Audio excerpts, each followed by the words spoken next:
చూస్తే పగలు ఇంచుమించు 3 గంటల వేళ దేవుని దూత మసకగా కనబడలేదు. అంటే ఎలా కనబడింది? మసకగా కనిపించిందా? లేదు, క్లారిటీగా అంటే బాగా కనిపించింది. తేటగా ఎలా కనిపించింది? తేటగా కనిపించింది. కానీ ఈరోజు చాలా మంది భక్తులు రాత్రి వేళ దర్శనం కలిగింది అంటారు.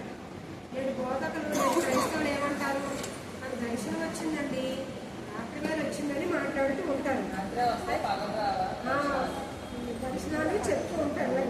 అయితే ఇతడు ఒక అన్యుడైన అతడు ఎల్లప్పుడూ కూడా ధర్మ కార్యాలు చేయించుండేవాడు. ఎవరితను? ఇతను ఎవరితను? అన్యుడు. ఏం చేసేవారు? ఎల్లప్పుడూ కూడా ప్రార్థనలో ధర్మ కార్యాలు.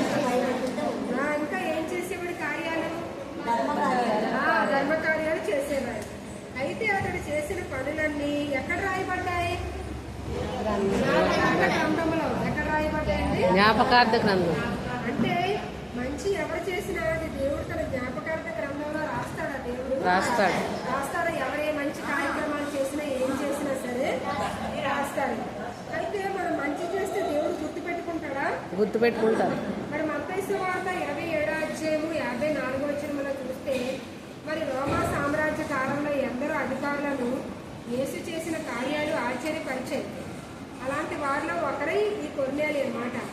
ఏ కాలం అది? ఏ సామ్రాజ్యం అది? రోమా సామ్రాజ్య కాలం. ఎంతో మంది అధికారులు, అప్పుడు మరి ఎంతో మంది అధికారులు ఉన్నారు కదా.